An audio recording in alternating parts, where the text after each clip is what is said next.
درود میگویم به شما بینندگان عزیز شبکه سفینه. این برنامه نوآوردی خونی تاجیکستان است و ما امروز قرار داریم در چایخانه دوستی خلق‌های ازبکستان و تاجیکستان.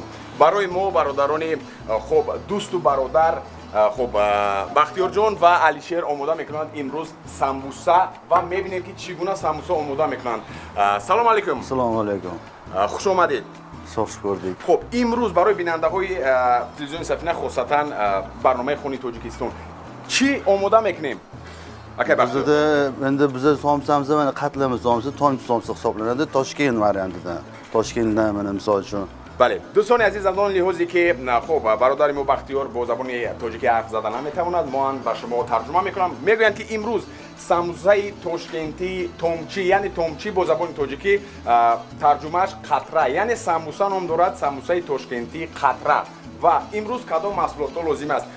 کدام محصولات لازم است امروز برای سموسه تومچی یا خود قطره؟ خب mana ketadi bizga mol go'shti naqilsa mol go'shtidan qilinadi. Hop go'sht, piyoz, dumba, charva ketadi. Mana ziravorlar, zira, kashnich, tuz. خیلی خوب. دوستان عزیز بختیار میگوید که برای سمبوسه که امروز آماده میکنیم کدام محصولات لازم است. الکی گفتند میگویند که گوشت، دنبه، پیاز، خب خاکه های خوشبوی کننده یعنی زیره، خب زنجبیل و نمک. یعنی همون آماده میکنند عادتا مردم تاجیک سمبوسه و چی فرقیت دارد در دوام برنامه خواهیم فهمید. خب شروع میکنیم. من از tayyorlanajagini ko'rsatamiz sizlarga. خب خیلی خوب. چند سال است که با همین آشپزی سر و کار دارید؟ Oshpazlik qilganimizda bir 10 yildan oshdi. Hozir aniq aytolmayman, bir 10 yildan oshdi hozir oqani. زیاده از 10 سال میشد میگه که با همین آشپزی سر و کار دارند آماده میکنند. خب در تاجیکستان اولین مرتبه اومدید؟ این تشریف اولین شماست در تاجیکستان؟ Yo'q, Tojikistonga kelishimiz mana birinchisi bu. Xudo xolis bizga yoqdi bu shahar.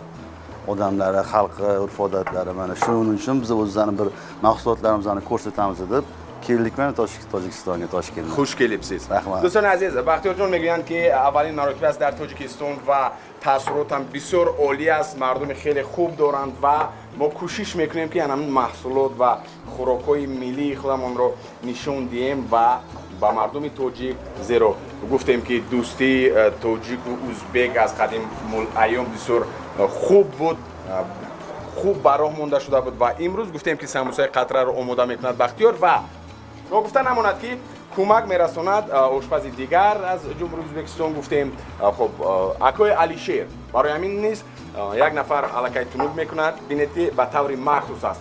یعنی هدف یا خود معنای قطره نامگذاری شدن سمبوسه اینها در چی است؟ بینید که نمو یعنی که انمون شکلی که اینها میگیرد به مثل قطره آب است. از همین لحاظ قطره نامگذاری شده است. خب بختیار که باز کدام خوراک رو آماده میکنید غیر از مثلا سمبوسه؟ کدام خوراک است؟ Mantimiz bor bizani, oshimiz bor mana bizani. Nimamiz bor? Ko'p holat ovqatlarimiz va taomlarimiz bor. Ko'rsatib hammasi, six kabob, shashliklarimiz bor.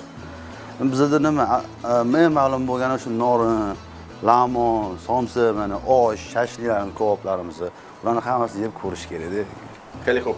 دوستان عزیز من سوال کردم از خب بختیار که باز بغیر از سموسه‌ای که آماده میکنین امروز در این چایخانه که خب در کاخ نوروز جایگیر است کدام خوراک‌ها رو پیشنهاد میهمانان خب تاجیک میسازید میهمانان میسازید؟ گفتن که بغیر از سمبوسه قطره اینجا هست آش پلاو، خب سیخ کباب، خب لغمان و دیگر خوراک‌های بسیار باللذت. چون میدونیم که خوراک‌های تاجیکی و ازبکی دوستان با هم یک توأمی دارند، مانندی دارند، بسیار باللذتند. از همین لحاظ من فکر میکنم که هر یک شما بیننده عزیز اگر خواهید از این خوراک‌های لذیذ از محصول دستان اکای علیشیر، اکای بختیار اگر خب چشیدن خواهید استفاده برید مرحمت با کاخ نوروز با چایخانه دوستی خلق‌های ازبکستان و تاجیکستان. بار دیگر میگویم اون نفرانی که تازه به شبکه سفینه پیوستن شما برنامه خونی تاجیکستان رو تماشا دارید و ما خب قرار داریم در مهمانی اکای علیشیر و اکای بختیار. خب اکنون چیکار میکنیم؟ Buni yopib ko'rsatib beramiz sizlarga. Binandoy aziz, xo'p, allakay dar یک مدتی کوتاه آماده کردن. بار دیگر میگویم که پیاز بود، خوکه‌های خوشبوی کننده و به طور مخصوص به مثل قطره گفتیم آماده شد و لحظه آن رسیده است که خب به تنور چسبانند. ما را همراه باشید، ما را ترک نکنید. بعد از چند لحظه برمیگردیم دوستان عزیز. Mana sizlarga hozir yopiladigan jarayonni ko'rsatamiz. Tandirga soplab solamiz. Mana hozir yordamchi siz ko'rsatib beradi. Bering.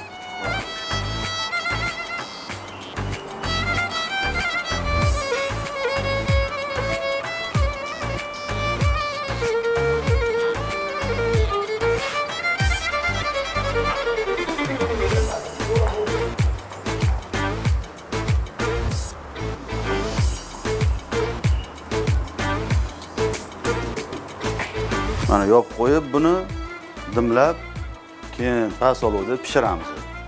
Sonzam shuni tayyor bo'ladi. چند دقیقه باید استفاده استفاده چند دقیقه 15-20 minutda tayyor bo'ladi somsam. 15-20 minutda tayyor bo'ladi. سلامت باشید. دوستان عزیز، اون نفرانی که نه و کک به شبکه ما پیوستند، بار دیگر میگویم که شما برنامه خونی تاجیکستان رو تماشا دارید و گفتیم که امروز ما قرار داریم در آشخانه دوستی خلق‌های ازبکستان و تاجیکستان و گفتیم که سمبوسه قطره آماده کردند. خب آشپز ما برادری ما بختیار و گفتن که در برابر سمبوسه در اینجا آش پلو، خب سیخ کباب و دیگر خوراک‌های گوناگون هستند. اکنون ما قرار داریم در نزدیک دیگی آش. مرحمت. Mana sizlarga to'y oshimizni hozir ko'rsatib beramiz. Mana qo'vurganimiz hozir o'zlarini oshligi Toshkentdan kelganlar. میگن که آشپز در اینجا از تاشکند آمدند و آش نام دارد خب آش پلوی تویی یا خب ایدی.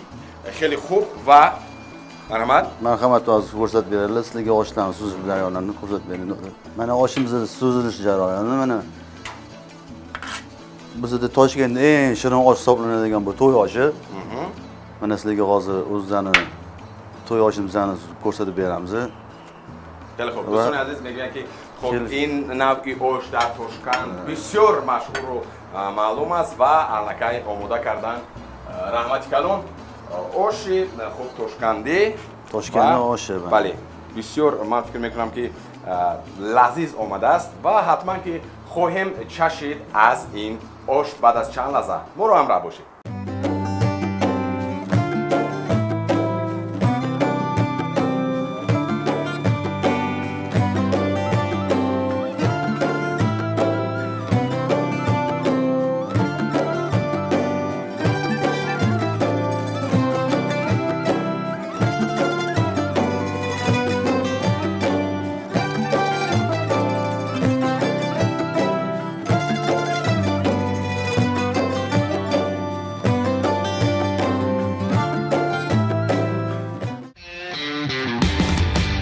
دوستان عزیز، اکنون گفتیم که سمبوسه رو شما دیدید آماده شده ایستاده است.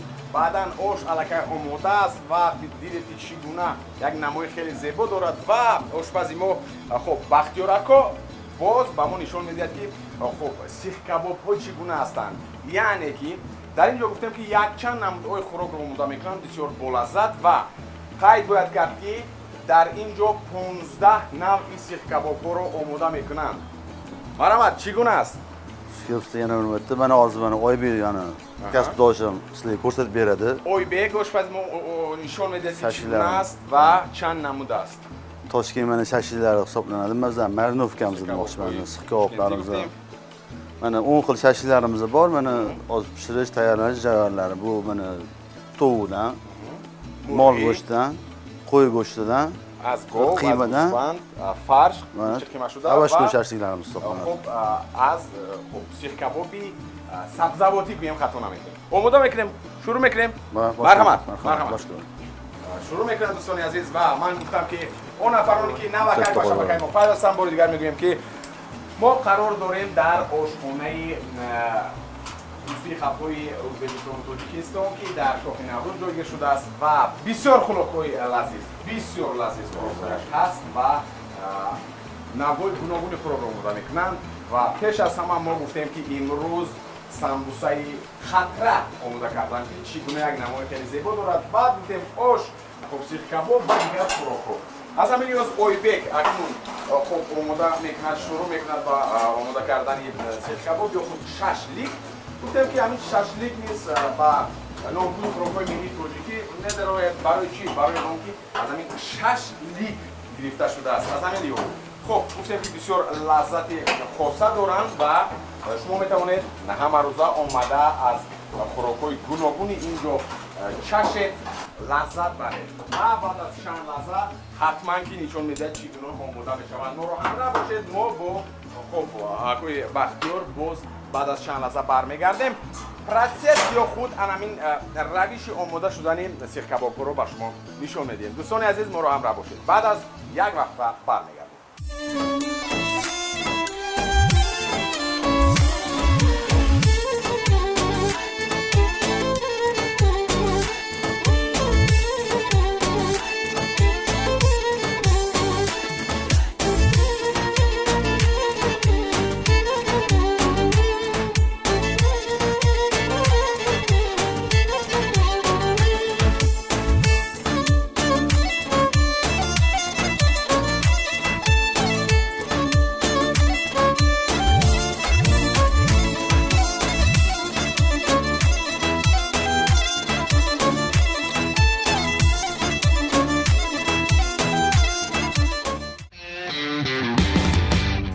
بیننده‌های عزیز بالاخره آماده شد سمبوسه با نام قطره و اکنون آشپز بختیار میگیرند از درون تنور و ما میچشیم که چگونه لذت چگونه مزه دارد. دوستان لحظه‌های حساس این برنامه خانه تاجیکستان است از شبکه سفینه. بسیار بوی خیلی خوب لذیذ دارد دوستان عزیز. ببینید که چگونه است و من باوری کامل دارم که بسیار با لذت خواهد بود. همینطور است. من خبر تیار بود سامسامز منه. سامسامون میگوید تیار شد، آماده شد و مرحمت یزمن اولوی است بالا داره. خیلی عالی. دوستان عزیز اکنون ساموسه های ما آماده شدن و ما میتوانیم این رو در سبدی خردتر گیریم. خب میگیریم در سبدی خردتر.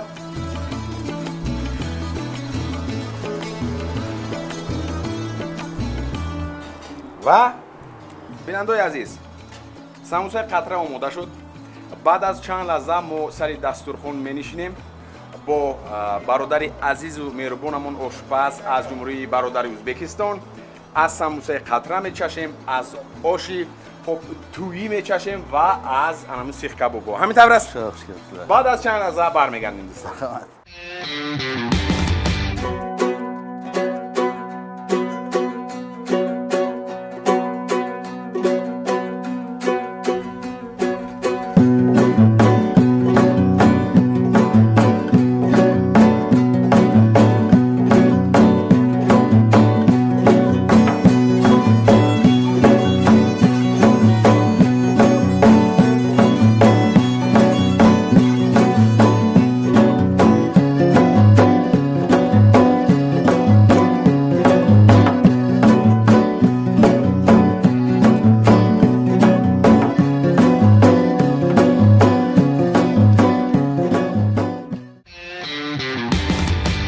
آدمان از دوستی یابند بخت، دشمنی آرد به مردم روزی سخت گفتند. دوستان عزیز بزرگان ما زنده با دوستی ازبکستان و تاجیکستان و بالاخره با آشپز اکوی بختیار نشستیم سر دسترخوان و میچشیم از همون محصول دستش، از همون محصولاتی که خوراکی که آماده کردن. گفتیم که سمبوسه قطره آشی بسیار با لذتی تویی نام دارد و خب سیخ کباب های گوناگون مثلا سبزواتی، مرغی، گوشت قیمه، گوشت گوسفند، گوشت گاو و غیره و غیره. خب چیکار میکنیم؟ میچشیم. Boshlaymiz mana urf-odatimiz bo'yicha birinchi bor somsadan beriladi. خیلی عالی. و دوستان عزیز من خب دیدم اهمیت دادم که اول پیش از خوراک رو آش رو مثلا آوردن اول سمبوسه میدین. Keyin osh beriladi. بله معلومات دید. برای چی؟ Somsa mana osh beriladi urf-odat bo'yicha. Keyin yog'iga talabga binoan shashlikmi, kaboblarmi. خیلی عالی. با اشتیا باشید. Yoqimli ishtaha oling. مرحمت. میچشیم. دوستان عزیز میچشیم و میبینیم که سمبوسه قطره ای که امروز بختیار برادرم آماده کردن چگونه مزه و چگونه لذت دارد. مرحمت. Biraz proba qildim, somsasini yeb ko'rdim. Bizda ancha farq qilib bo'lar ekan. Somsa, shashliklarda, kebablarda bizda ancha farq bo'lar ekan. خیلی خوب. میگویند که البته من در تاجیکستان از خوراکیش استعمال کردم، چشنم بسیار بلازتند و فرقیت دارند، فرقیتی نه چندان زیاد. خب چیکار میکنیم اکن؟ حسن موسی از آش چشیدیم باز؟ Boz. Mana ham shashlik proba qilaman. مرحمت. مرحمت. نه خیلی عالی دوستان عزیز، من فکر میکنم که موسی یعنی که هدف از تشکیل این خب آشخانه این برنامه این است که دوستی میان تاجیکستان و کشورهای همسایه، دوستی میان تاجیکستان و دیگر کشورهای دور باید که بیشتر باشد و مردم دیگر کشور از عرف و عادت ما، از خوراک‌های ملی ما، از عنعنه‌های ما واقف باشند، ما از عنعنه‌های اون کسا واقف باشیم از دیگر کشورها. خب در آخر چی گفتنی هستید؟ Tilab qolamiz, nima tilaymiz? Tojikiston, O'zbekiston mana soyuz bo'lib, bir-birimizga oqibat mehr. بله. Mana bir-birimizga kelib, shu mahsulotdan so'ng buni taomlarimizni taniqtiryapmiz, nima xursandmiz? Juda xursandmiz. میگوید که خب از دوستی تاجیکستان و ازبکستان مثلا بسیار خرسندیم، باید این دوستی پاینده باشد، باید این دوستی بیشتر شود، زیادتر شود. ما اومدیم خب از خوراک‌های ملی تاجیکی چشیدیم، خب مردم تاجیک از خوراک‌های ملی ازبکی چشند و دوستی رفاقت، صداقت، وفاداری نسبت یکدیگر بیشتر باشد. من شما رو خوش آمدید میگویم به تاجیکستان. تشکر برای یک نمونه خوراک‌های بسیار بالذات. من باوری کامل دارم که خب آشخانه شما نیز بیشتر رشد میکند، خوراک‌های بسیار لذیذ رو آماده میکنند و مردم تاجیک و دیگر میهمانان آماده از اینجا میچشند. دوستان عزیز، مهمانی ما بودند، قهرمانی برنامه ما بودند اکای بختیار آشپز از ازبکستان. بسیار خوراک‌های بالذات است، شما میتوانید از همین آشخانه این نفران که در کاخ نوروز جایگیر شدند آمده خب از خوراک‌های بسیار لذیذ استعمال نمایید، چشید و حلاوت ببرید. همیشه برای رشد هنرهای مردمی، برای آماده نمودن خوراک‌های ملی تاجیکی و معرفی کردن خوراک‌های ملی تاجیکی به دیگر خلق ملت‌ها خب کمر همت بندید، سهم گذارید. اینجا باشد برنامه ما به آخر میرسد. تا دیدار نوبتی سلامت بمانید دوستان عزیز. خیر تا بازدید. تشکر زیاد.